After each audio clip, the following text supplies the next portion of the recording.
I think this is the best sounding amplifier I have ever heard. Out of my 10 audiophile buddies, I promise you, 10 of them will disagree with me. That being said, 10 of them will agree and have agreed that my system has never sounded this good. I am going to be purchasing this amplifier to be my new reference. What?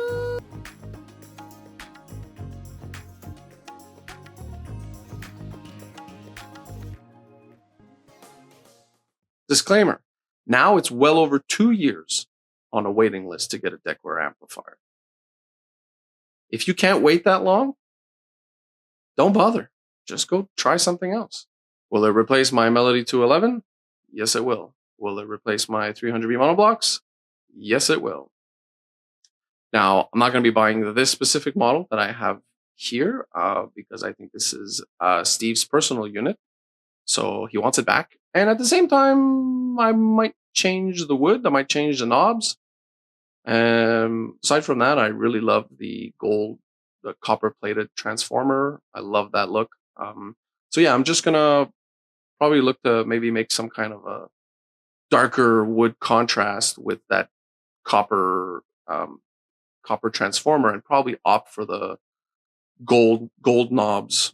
I think that might look cool, like really dark wood with the gold and the copper. Guys, it takes close to 30 days to build one of these amplifiers. They're built by hand. It's point to point. Little interesting fact. Did you all know that before the pandemic, Decware had never sent out a single unit for an official review? Not one. There are some reviews online that you can find. But these are reviews that people bought the amps and on their own decided to review them. Decware only started sending review samples during the pandemic. Stressful times. Up until the pandemic, Decware had absolutely no reason to send these review samples out. They've been operating with a 2+, actually at the time, it was a 1-year waiting list. And I come to think of it, this video, I think Steve is just being really nice to me by lending me his amplifier so that I can make a video that helps me grow my channel, because Decware does not need this review. They don't. They don't need my video. They don't need the next video. They don't need the next 20 videos. Their waiting list of customers is over 2 years long. I think there's well over 1,000 people waiting for their amplifiers. Like I said, it takes almost 30 days to build a Decware amplifier, all by hand. This is niche hi-fi, very niche hi-fi. These are low wattage 2 amplifiers. Like I said on another video that Nelson Pass was one of the legends of hi-fi. Sure. And he's one of the big commercial successes out there in hi-fi. Steve and his Decware family are the underground giants of the hi-fi tube world. The company operates in the leanest possible way so that the quality and the passion can continue to exist instead of satisfying dollars, figures, and quarterly reports. Wow, that was serious talk.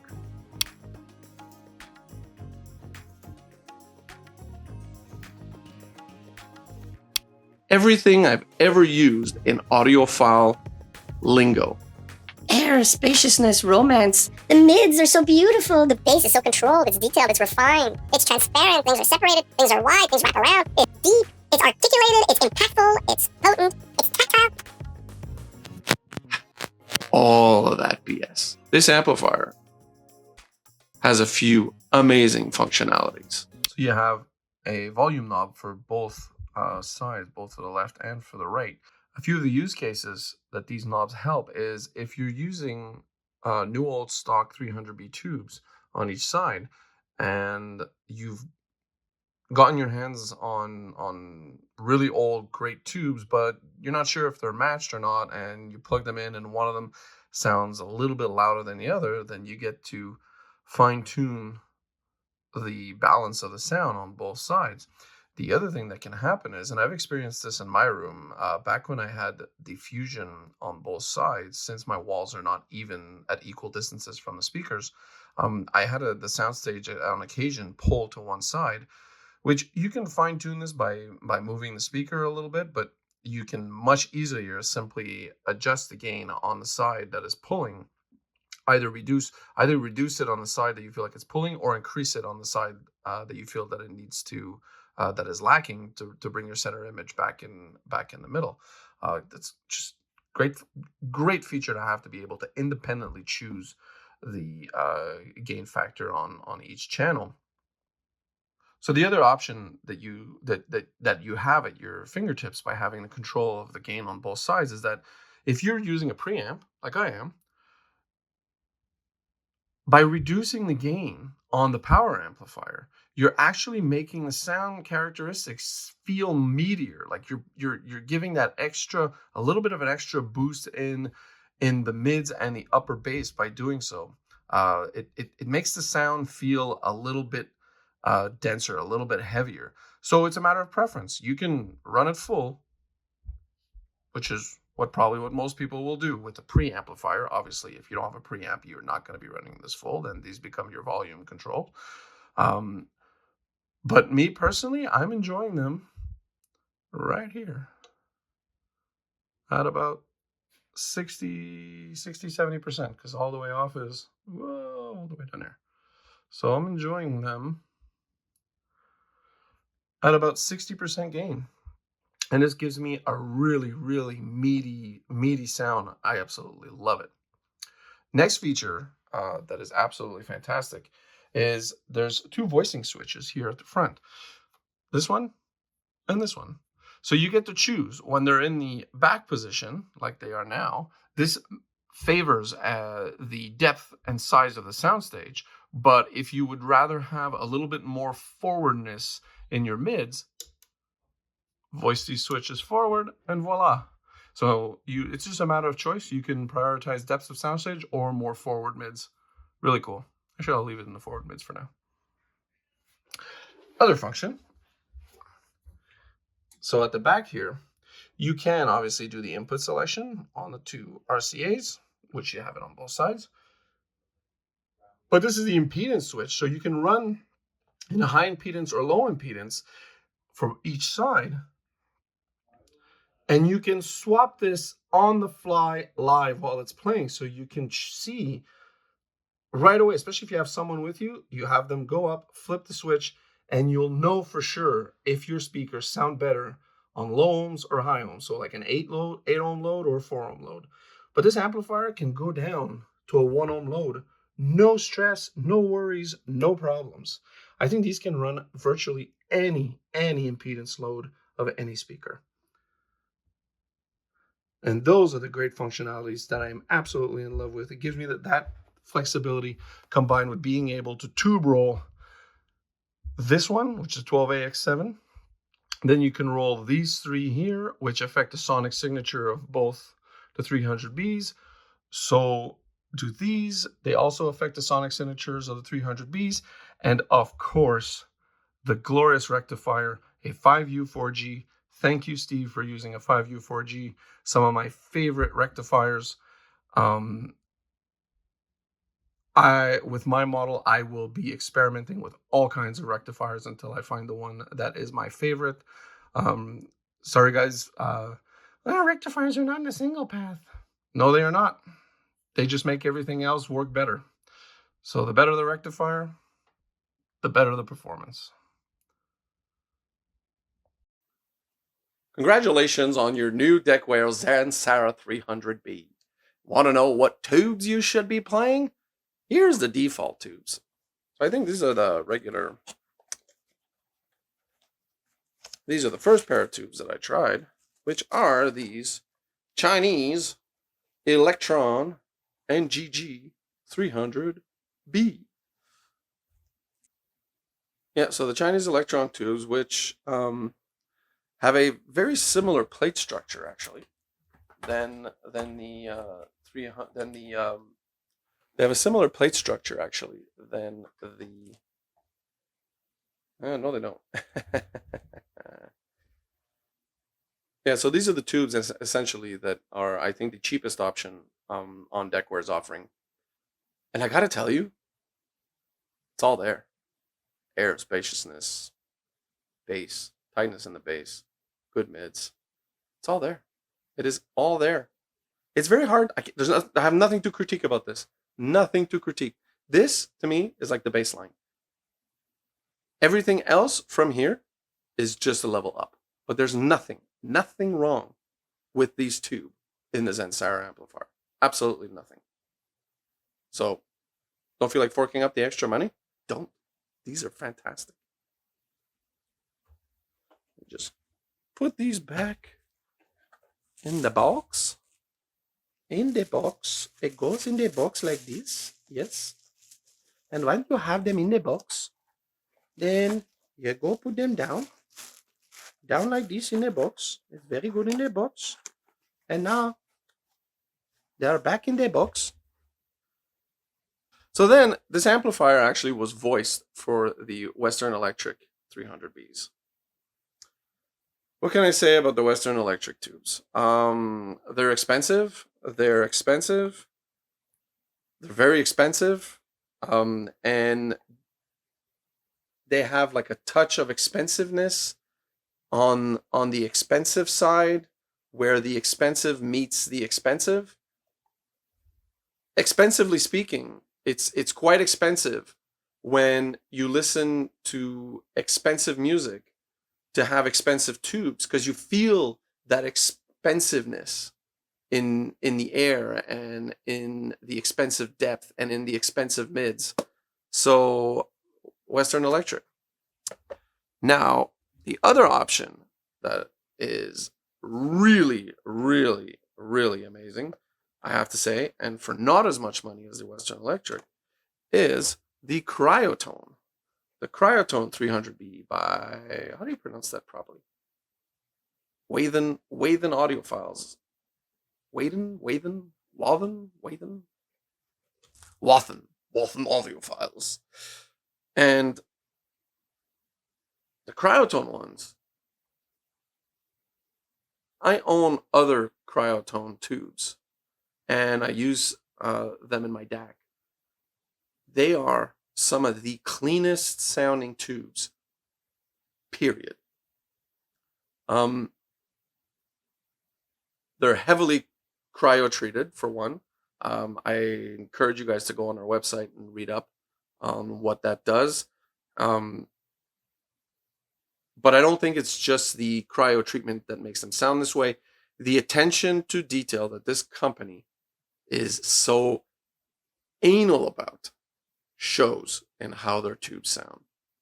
These are the tubes, out of all the ones I've tried, that sound the most natural and realistic. That sense of in-your-room presence, the realism with an absolute dead silent background, no tube noise, no tube distortion, zero. It sounds incredibly real. The Cryotone 300B is nothing short of spectacular with this amplifier. And when I buy this amplifier, this is most likely the tube set that I am going to purchase for it. I'm not just talking about simple acoustic recordings. Opera. Not a fan of opera? Skip ahead 30 seconds. When I listen to opera with these, and I set the voicing switch to soundstage, the soundstage depth over mid-range, especially with my ladybug baffles that generate a soundstage that is intoxicating.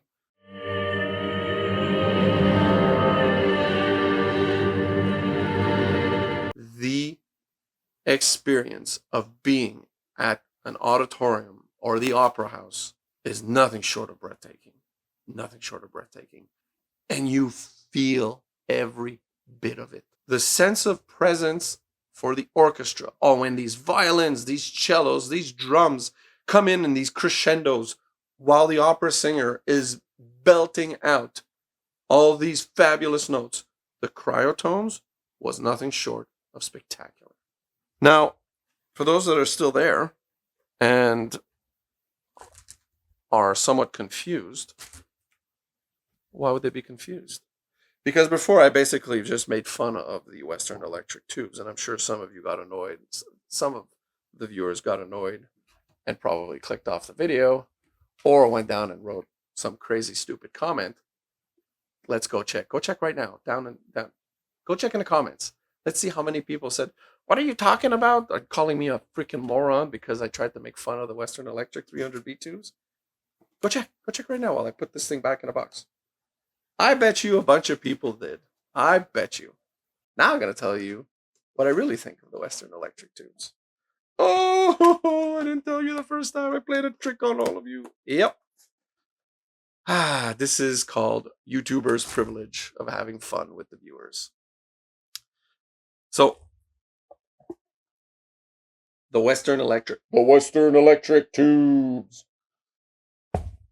Guys, I stand by everything I just said about the Cryotone.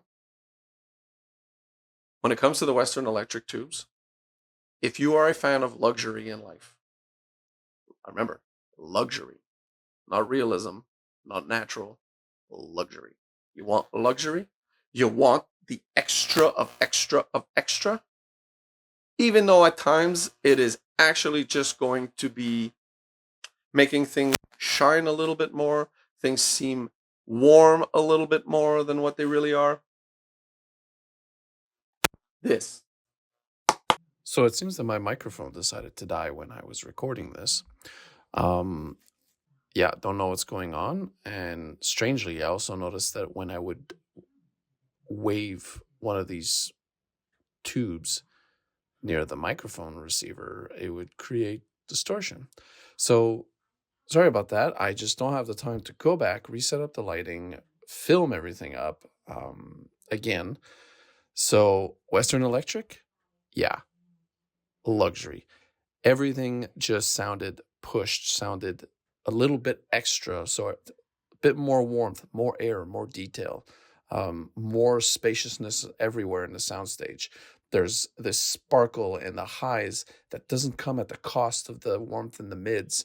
The bass is super, super tight. It almost makes the sound feel a little exaggerated at time, like a caricature. Like it's like you cranked up the HDR on the sound type of thing. Yeah, it's, definition of luxury and sound. It sounded high end, fancy, refined. Instruments sparkled that much more. To be fair, will I buy the Western Electric? No, I won't. But are they worth it? If you can afford it, they're spectacular. TJ mesh plates, 300Bs. The round ones, little round bottles. They're not shaped the same as a regular 300B, but a lot of 300Bs have this shape. I have to tell you all, these are the ones that over long listening sessions kept me glued to my couch the longest. Yep, they don't do what all the other tubes do well. They don't. They're not clean sounding. They don't have a dark background. There's a little bit of distortion here and there. But I gotta tell you, this brings a character to the music. Okay, these are not meant for opera. No, don't listen to opera with this. No. Or big orchestral classical music. No. Blues, baby. Blues. Muddy Waters, B.B. King. Put on Lucille by B.B. King.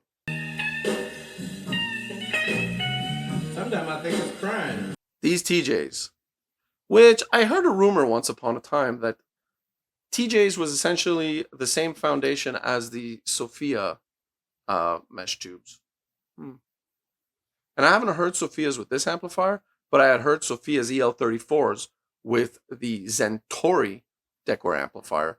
And let me tell you, those tubes took the Tori to a whole different level. Now, these do not take the Zensara to a different level. No, they don't. The Cryotones and the Western Electric are the ones that are on the high level. These give you that vintage feel. It's not in your face, though. It's subtle. Yeah, it's not like there's a veil put in front of you in the music with these. It's like there's a veil put in between some of the layers of the soundstage somewhere in the back. It's very subtle.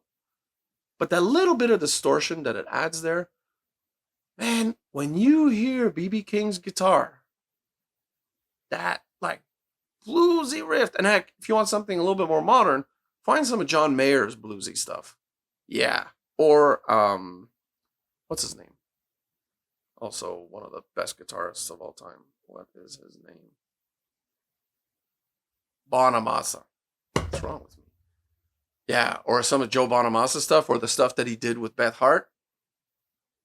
That's where this kind of tube really kept me glued to my seat. That was spectacular. All right, so you have choices. The regular Electron ones, which I think are under 500 for the pair, spectacular choice. Nothing wrong. You want that vintagey sound? Try to find one of these TJs. I really enjoyed this. You want the natural realism, dead dark background, quality through and through, Cryotone. And again, Cryotone is a small, independently run company by people that are passionate, and attention to detail is next level. And if you're one of those rich bastards who loves luxury and nothing but luxury, well, then I can't recommend more the Western Electric tubes. They're awesome. They're really awesome. So, if you haven't checked in the comments for people being upset at me making fun of the Western Electric tubes, go check. If you're on the TV, I know it sucks. You got to go all the way down to about. Thank you guys for tuning in. You know what? There might be another video that's going to come out on the Zensara. There might be. Because I don't know that I'm going to ship this back just yet. Although I really would love to get my $1,000 back. All right. On that note, catch y'all soon. Don't forget to click like if you liked it. Don't forget to click subscribe if you're not subscribed. Why not? It's free.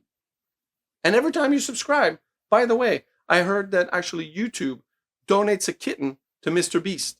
It's true. Every time someone clicks like, Mr. Beast gets a box of kittens. I guess I'm done with these fancy videos and wearing suits now. It's just awesome. Awesome, awesome, awesome. Nothing like wearing a suit on camera.